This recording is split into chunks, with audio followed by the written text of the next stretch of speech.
মেয়ের সাথে রিলেশন করছি। আচ্ছা পরে ওই মেয়ে আমার বিয়ে এক ছেড়ালার বিয়ে বইয়ে দেয়, কিন্তু আমার কোনো টাকা পয়সা কিছুই আসছিল না, তাই আমার অবহেলা করছে। আল্লাহর রহমতে আমার 3টে দোকান, এই জায়গায় একটা ওই একটা, পাশাপাশি 2টা দোকান। দৈনিক ইনকাম আছে আমার ভাইয়া, দৈনিক 20,000 টাকা। ঢাকা আসলাম, আইসে কই নিজে কিছু করি, পরে নিজে ব্যবসা নিচ্ছি। পরে আল্লাহর রহমতে আমি 6-7 জন লোকই খাটাই। ভাইয়া এখানে কতদিন ধরে কাজ করতেছেন? আমি 2 মাস ধরে কাজ করি। আচ্ছা ভাইয়ার সাথে আপনার সম্পর্ক কেমন? একবার ছোট ভাইয়ের মতো সম্পর্ক। তার মানে আপনি সন্তুষ্ট? হ্যাঁ, সন্তুষ্ট।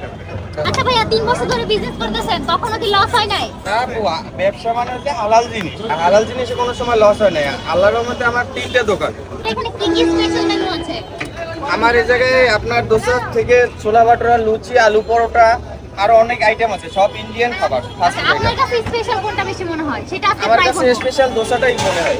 আচ্ছা ঠিক আছে, আজকে আমি ভাইয়া স্পেশাল দোসাটা ট্রাই করব।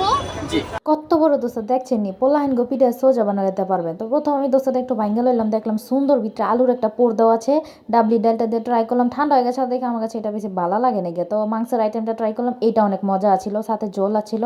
পিসগুলো দেখছেন নি কত বড় বড়, সাথে যে নাইকেলের একটা কি চাটনি না আচার দিছিল, ও মাই গড, এইটা খাইয়ে আমার এক্সপ্রেশন দেখলে বুঝতে পারবেন যে আমার কাছে কত ভালো লাগছে।